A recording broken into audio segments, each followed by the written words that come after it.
Mesdames et messieurs, bonsoir. Merci d'avoir choisi RTI1. Voici les titres de ce 20h. Nous irons au Portugal où le président Alassane Ouattara poursuit sa visite d'État de 48 heures. Il est arrivé hier à Lisbonne. Le président ivoirien et son homologue portugais ont eu un tête-à-tête ce mardi. Élèves et enseignants ont repris le chemin de l'école depuis hier ici en Côte d'Ivoire. Une rentrée des classes qui rime également avec dépenses. En plus des frais de scolarité, les parents d'élèves font face aux frais annexes, une situation qu'ils décrivent. Réunis à Grand-Bassam, les polices scientifiques de 17 pays africains renforcent leurs capacités. La conférence régionale ouverte ce matin devrait permettre d'évaluer le niveau de collaboration et créer un réseau. Au Togo, la session extraordinaire de l'Assemblée prévue ce mardi a été suspendue. Elle sera reprise demain matin. Les manifestants qui ont déferlé dans les rues cette semaine réclament des réformes. Soyez les bienvenus sur RTI1. Nous commençons tout de suite par le Portugal, où le président Alassane Ouattara poursuit sa visite d'État. Il est arrivé hier à Lisbonne. C'est une visite de 48 heures pour renforcer la coopération entre les deux pays. Le président ivoirien et son homologue portugais ont eu un tête-à-tête ce mardi. Voilà, le président Alassane Ouattara est donc arrivé hier à Lisbonne et au Portugal pour cette visite d'État. Il répond à l'invitation de son homologue portugais. C'est une visite, je rappelle, pour renforcer la coopération entre la Côte d'Ivoire et le Portugal. Notre envoyé spécial, Viviane Naïmé, a suivi pour nous l'arrivée du président de la République à Lisbonne. L'avion présidentiel ivoirien, avec à son bord le chef de l'État, le président Alassane Ouattara et son épouse, la première dame Dominique Ouattara, a atterri à 17h44, soit 16h44, heure d'Abidjan, à l'aéroport militaire Figo Maduro de Lisboa, l'appellation portugaise de Lisbonne. Le président de la République a été accueilli à sa descente d'avion par le conseiller diplomatique du chef de l'État portugais, Augusto Duarte, le directeur du protocole, l'ambassadeur Clara Nunes dos Santos, ainsi que l'ambassadeur du Portugal en Côte d'Ivoire avec résidence à Dakar, son Excellence Paulo Nascimento. Tout premier ambassadeur de la Côte d'Ivoire au Portugal avec résidence à Lisboa, son Excellence Kofi Fana, en poste seulement depuis 2015, était particulièrement heureux d'accueillir cette première visite officielle d'un chef d'État ivoirien au Portugal. Présent aussi à l'accueil du chef de l'État, 4 ministres du gouvernement qui l'ont précédé dans la capitale portugaise. Les ministres Jean-Claude Brou, de l'Industrie et des Mines, Anne Ouloto, de la Salubrité, de l'Environnement et du Développement durable, Diarasouba Souleymane, du Commerce, de l'Artisanat et de la Promotion des PME, Bandama Maurice, de la Culture et de la Francophonie. Une visite officielle qui s'inscrit dans le cadre de la diversification de la coopération internationale entreprise par le président de la République Alassane Ouattara.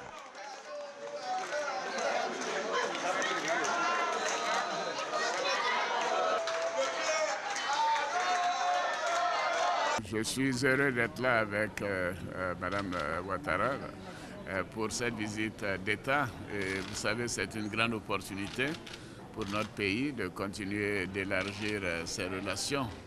Et être à Lisbonne aujourd'hui est un grand bonheur pour nous. Et nous allons bien sûr avoir des échanges importants sur des questions d'intérêt commun, des questions de coopération, et aussi bien au niveau des deux présidents, mais également au niveau du secteur privé. Le Portugal peut faire beaucoup en matière de coopération pour nos pays et nous attendons beaucoup de cette visite. Donc Mme Ouattara est également là et elle aura l'occasion de visiter un hôpital dans la perspective de l'ouverture de l'hôpital mère-enfant de Bingerville. Vieille économie en Europe, le Portugal connaît depuis ces dernières années un dynamisme économique qui en fait un partenaire appréciable. Voilà, vous avez vu dans les images, le chef de l'État est accompagné dans ce voyage par son épouse et des membres du gouvernement.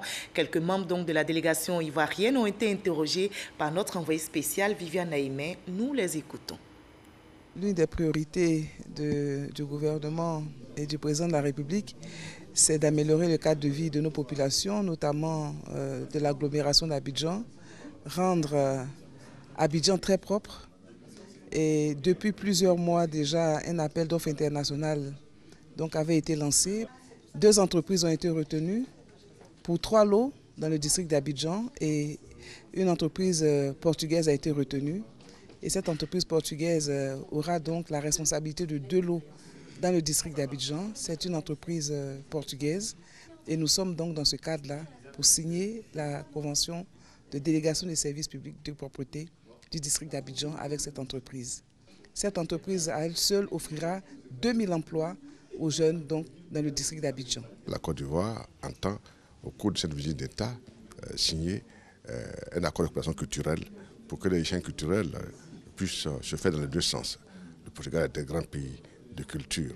Le clou de cette rencontre culturelle sera la visite du président de la Première Dame et du président portugais au musée des arts anciens de Lisbonne. Ce musée est un des plus importants de ce pays et du monde.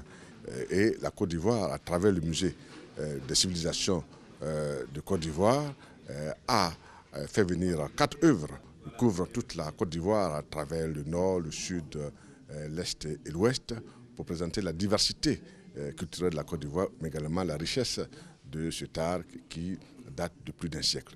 Les Portugais ont un savoir-faire bien reconnu, un savoir-faire bien précis et réputé au niveau international. Et donc nous avons déjà eu des rencontres et nous allons poursuivre ces rencontres à l'occasion de ces forums. Parce que l'objectif c'est d'accroître les investissements en Côte d'Ivoire, les investissements dans le secteur industriel, mais dans d'autres secteurs également. Et ces investissements permettront bien entendu d'accroître les échanges entre nos 2 pays.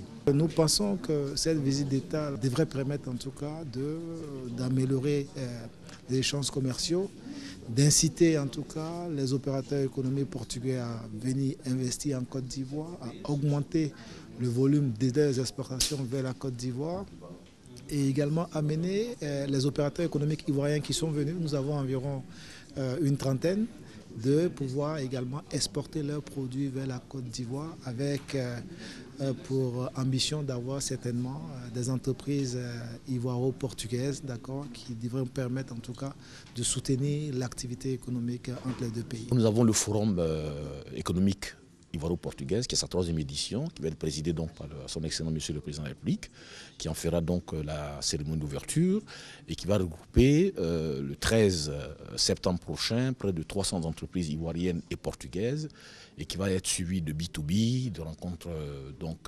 rapprochées, de visites de terrain, de visites de zones industrielles d'entreprises.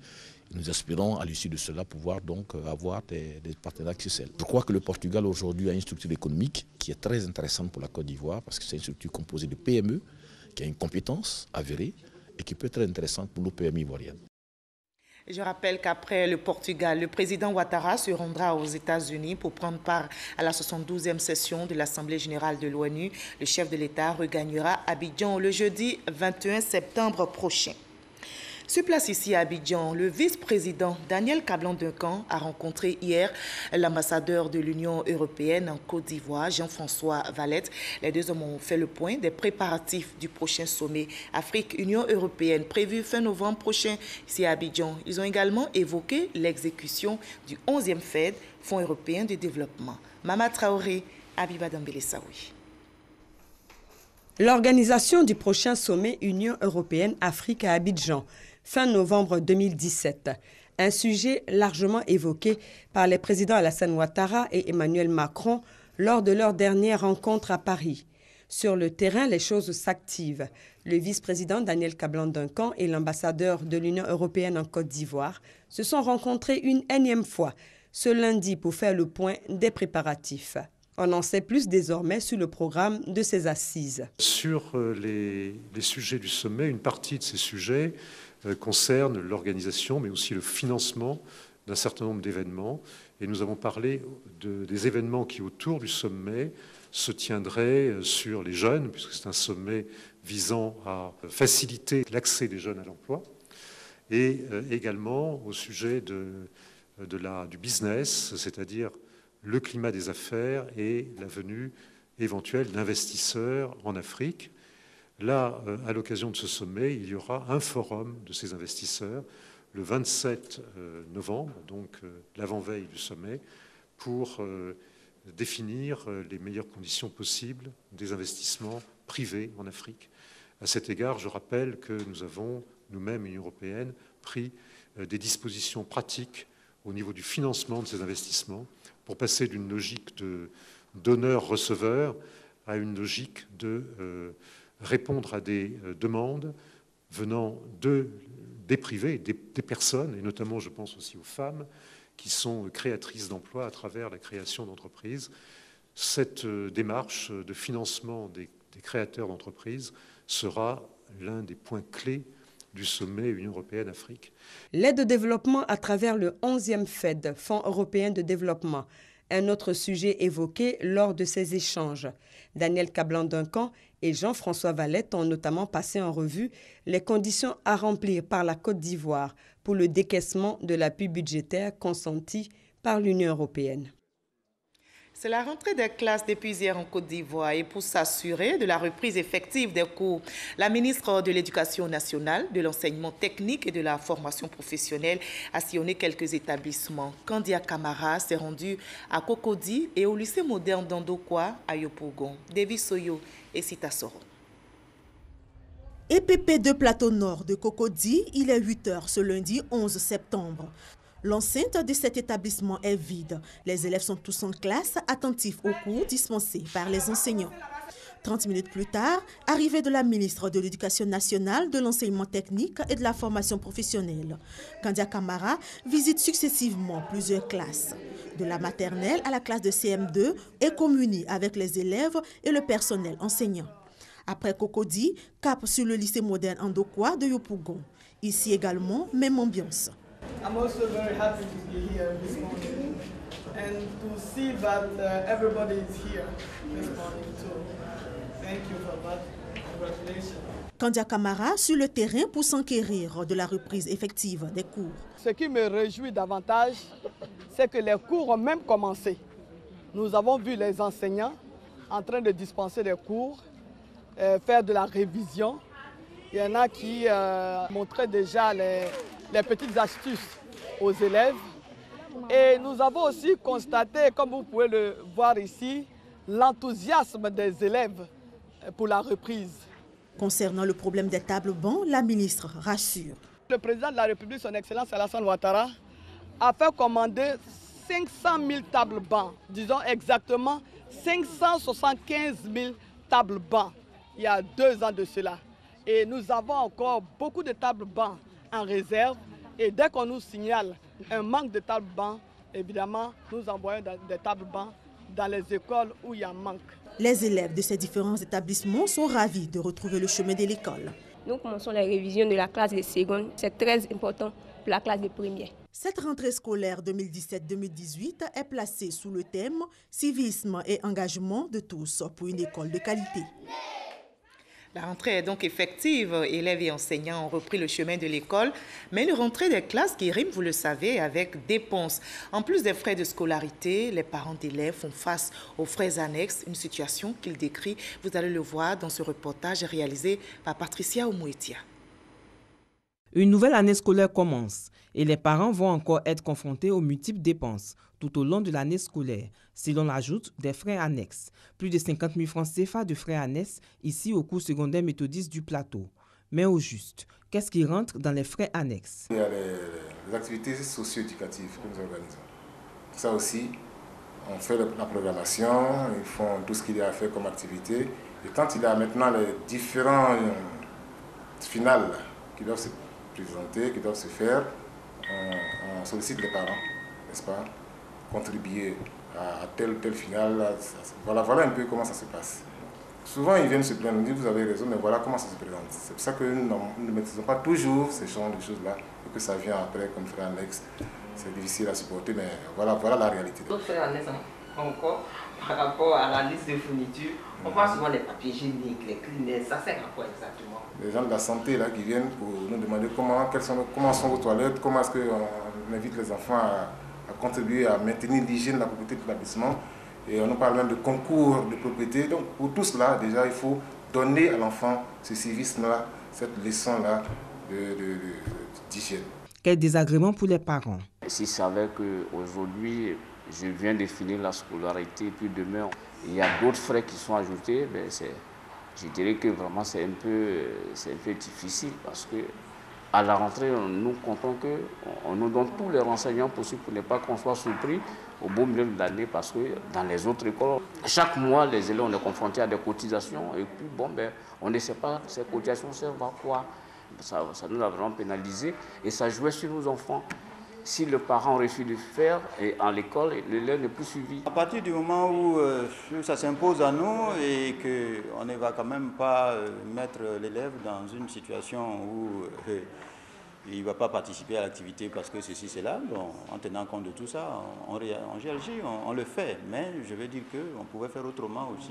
Certains établissements sont gérés par les COGES. Ici, les frais annexes varient entre 10 et 15 000 francs CFA. Il y a des structures qui peuvent venir, par exemple, de faire des jeux pour les enfants, bien des sorties. Ils présentent leur projet et puis bon, on s'entend par rapport à la date. Dans ce cas, les parents sont informés. Voilà, si c'est un convoi qu'il faut faire ou bien quand il vient au sein de l'école et qu'il y a leur jeu, bon, ils disent le prix que chaque enfant doit payer. L'achat d'un seau, d'un balai revient au COGES. Et le COGES, ce sont les parents d'élèves. Ce sont des frais que chaque enfant est tenu de payer à travers le parent. Le coût de la rentrée scolaire représente chaque année une dépense considérable pour de nombreuses familles.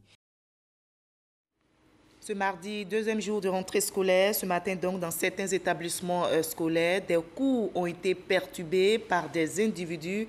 Mais pour quelles raisons? Notre équipe s'est rendue donc sur les lieux pour constater. Godefroy Okambawa, Francis Boifou.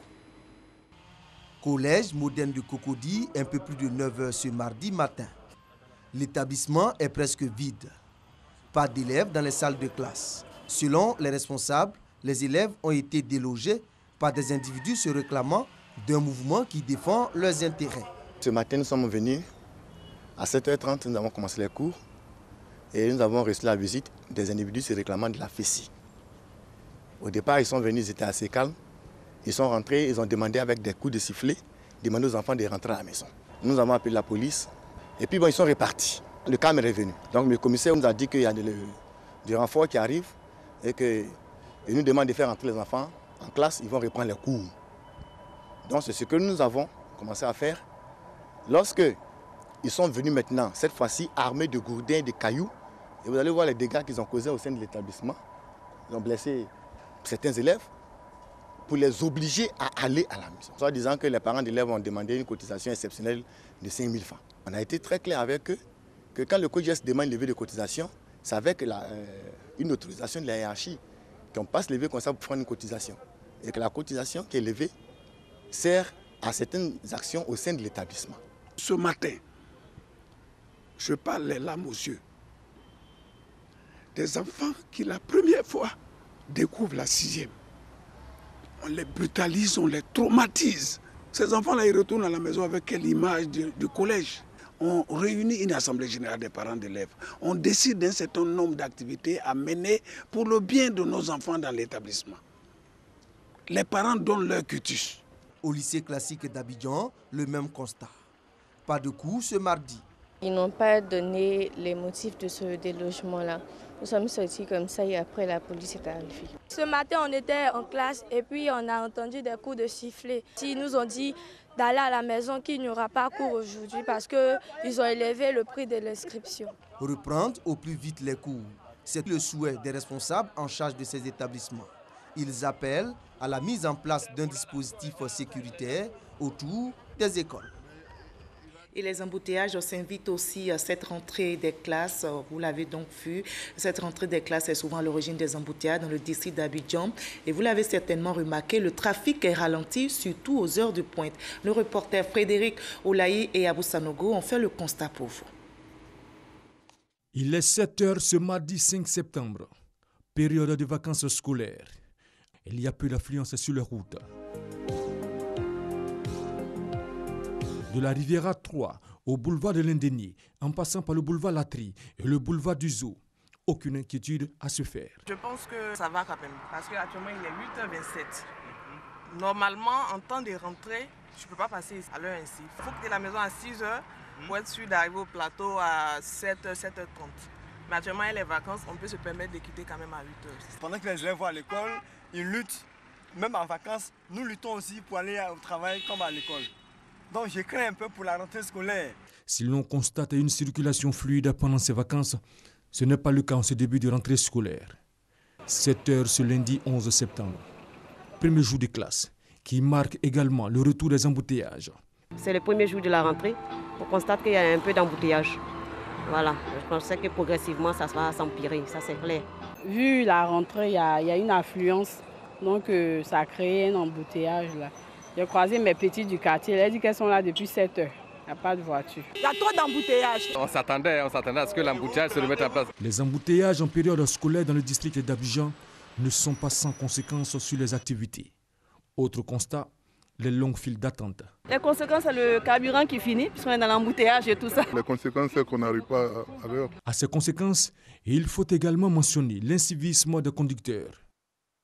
Et notez que malgré ces embouteillages, les cours reprennent demain dans les établissements scolaires en Côte d'Ivoire.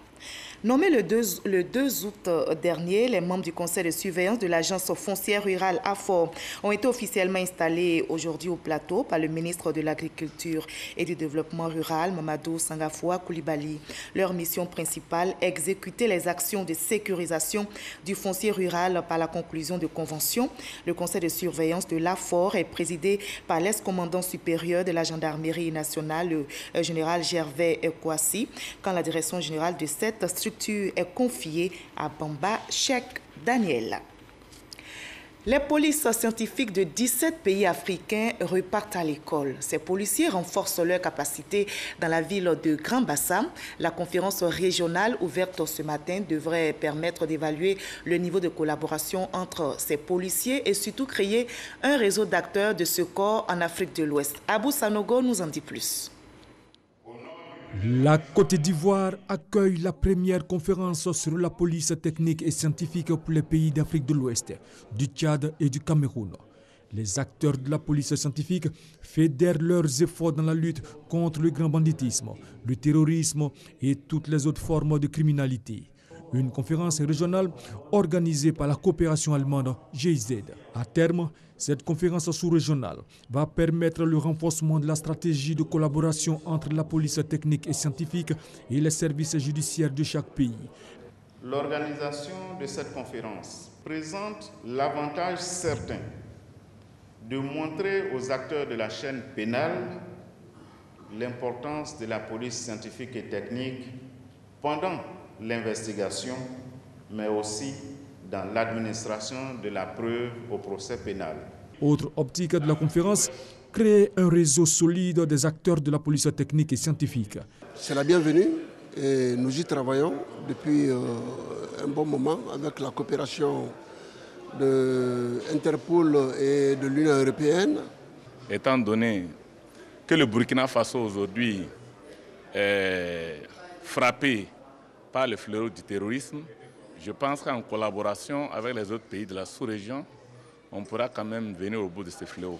Cette rencontre sous-régionale va durer 3 jours. Elle est organisée par la GIZ en collaboration avec le bureau régional Interpol pour l'Afrique de l'Ouest et la direction générale de la police nationale. Pendant que se déroule cette conférence régionale, l'opération de sécurisation du district d'Abidjan se poursuit. Les forces de sécurité appuyées par le CCDO, Centre de coordination des décisions opérationnelles, ont procédé ce matin même dans la commune de Yopougon à une vaste opération de destruction de fumoirs et d'interpellation d'individus suspects. Le témoignage est signé à Boussanogo. Yopougon Siporex, Yopougon Yaosei, Yopougon Sable, déploiement des forces de sécurité appuyées par les éléments du CCDO, le Centre de coordination des décisions opérationnelles pour une vaste opération de sécurisation qui vise à débarrasser les trottoirs des commerçants, mais aussi à interpeller tout individu suspect et détruire tout endroit et toute zone susceptible d'abriter des délinquants. Autre mission des unités déployées sur le terrain à Yopougon, la traque contre les fumoirs. Bouclage, ratissage et rafles ont permis l'interpellation de plusieurs individus et la saisie d'une grande quantité de drogue, d'armes blanches, de montres et autres objets. L'opération Vacances sécurisées va s'étendre à l'ensemble des autres villes du pays. Ils sont au nombre de 60. Des pasteurs, des imams, des prêtres et autres leaders religieux s'engagent dans la lutte contre la tuberculose en Côte d'Ivoire. L'initiative de l'implication de ces guides religieux dans la lutte contre cette pandémie relève de l'Alliance Côte d'Ivoire. Pour gagner la lutte, les guides religieux ont reçu une formation. Franck Quadio. L'implication de la communauté vient... Face à l'Assemblée, un médecin du programme national de lutte contre la tuberculose.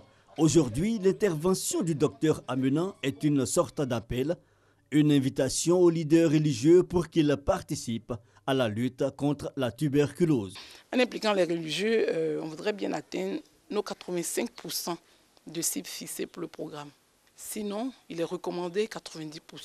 Et si les religieux peuvent nous appuyer pour atteindre les 90%, c'est vraiment l'idéal. Avec les acteurs religieux, les chefs religieux, le message juste peut être passé pour motiver à temps les personnes qui toussent depuis plus de 2 semaines à se rendre dans les centres de santé spécialisés de recherche de la tuberculose. Les signes de la tuberculose, le mode de transmission, le contrôle et le traitement de la maladie. Autant de termes enseignés à cette réunion de plaidoyer. Pour les participants, c'est un plus et cela va leur permettre d'assurer les responsabilités qu'on vient ainsi de leur confier. Quand nous voyons les modes de transmission, facilement on peut attraper cette maladie.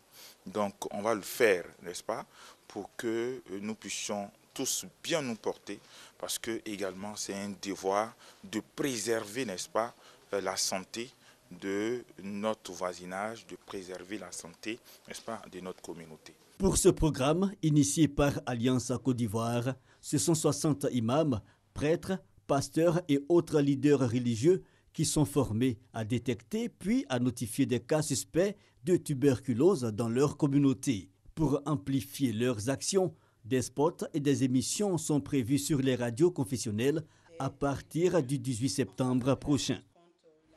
Le Palais de la Culture de Trècheville va accueillir du 11 au 12 novembre prochain le Festival de l'électronique et du jeu d'Abidjan. 50 000 amateurs de jeux vidéo de Côte d'Ivoire et d'ailleurs sont attendus. Pour en parler, le promoteur de l'événement, Sidik Bakayoko, était face à la presse. Chef connaît Francis Boifou. Counter-Strike, Global Offensive, FIFA, Street Fighter, Mortal Kombat. Ce lexique du divertissement est bien connu des amateurs de l'e-sport ou encore le jeu vidéo. Première industrie du divertissement au monde en termes de chiffre d'affaires, le jeu vidéo a généré en 2016 plus de 48 800 milliards de francs CFA. En Côte d'Ivoire, le marché du jeu est peu développé malgré l'existence d'un écosystème et d'une communauté de gamers. La tenue à Abidjan du Festival de l'électronique et du jeu d'Abidjan, FEJA, est une occasion d'allier le divertissement au business. 2 facteurs essentiels de l'industrie du jeu vidéo, selon le promoteur Sidik Bakayoko. D'un côté, vous aurez un certain nombre de partenaires écosystèmes que nous avons choisis, que ce soit dans les pays ou ici, qui sont des organisateurs d'événements et donc qui vont nous accompagner à déployer toute cette machine. Il y a effectivement les éditeurs de jeux. Nous avons toute une zone d'exposition, donc nous sommes en échange aujourd'hui avec un certain nombre d'acteurs ivoiriens, sénégalais et locaux qui confectionnent des jeux vidéo et qui, eux, souhaiteraient venir présenter ces jeux vidéo-là. Nous sommes même allés jusqu'à Madagascar pour aller chercher des gens qui font du jeu vidéo et donc qui vont venir pour pouvoir montrer à la population africaine et ivoirienne qu'il y a effectivement des compétences locales, il y a des gens qui sont capables de produire du contenu local et ce contenu-là peut demain être exporté. Cet événement d'envergure consacré au gaming et à l'innovation technologique va se dérouler sur un espace de 5000 m² au Palais de la Culture de Trècheville. 50 000 amateurs de jeux vidéo attendus, des utilisateurs, des fabricants et distributeurs. Ils pourront exprimer leur passion commune. Ce festival, c'est un grand moyen de faire connaître le jeu vidéo à des personnes en Côte d'Ivoire. C'est aussi le moyen de prendre cette chose-là vraiment au sérieux parce que je crois que le gaming est beaucoup négligé dans les pays africains et surtout en Côte d'Ivoire. Cette première édition du FEJA sera marquée par des tournois d'e-sport. Les présélections débuteront le 23 septembre prochain à Abidjan, à l'issue desquelles 256 gamers venant de plusieurs pays africains s'affronteront. L'ambiance est tout autre au Togo après les manifestations populaires de l'opposition la semaine dernière. Plusieurs partis de l'opposition ont appelé leurs partisans à une nouvelle mobilisation aujourd'hui devant l'Assemblée nationale où les députés s'étaient retrouvés pour l'ouverture d'une session extraordinaire du Parlement. On fait le point avec Herman Djivi. Une nouvelle journée de manifestation populaire pour ce mardi devant le Parlement. Un autre rassemblement pour vendredi après-midi. Deux annonces majeures issues de la conférence de presse animée par les ténors de l'opposition togolaise pour dire non au projet du gouvernement. Le gouvernement avait annoncé mardi dernier un projet de réforme constitutionnelle réclamé depuis plus de 10 ans par l'opposition, prévoyant une limitation à 2 mandats présidentiels et un scrutin à 2 tours. Réformes qui doivent être étudiées par le Parlement. Mais voilà, l'opposition togolaise ne veut pas d'une simple réforme, elle veut bien plus. Elle exige un retour pur et simple à l'ancienne constitution, celle qui avait été votée en 1992 et modifiée 10 ans plus tard par Yassimbe Yadema, alors président. Les militants des partis de l'opposition se font entendre depuis quelques mois dans les rues de la capitale, où forces de l'ordre et manifestants de l'opposition à coups de gaz lacrymogènes se livrent à des courses-poursuites. L'opposition, elle, ne démord pas. Elle affiche sa volonté ferme de maintenir la pression sur le pouvoir de Lomé au regard des tensions qui agitent le pays depuis le début de ces manifestations populaires. Les Togolais craignent un regain de violence. Fin de ce 20h. Merci à vous tous de votre aimable attention. Passez une très belle soirée sur RTI.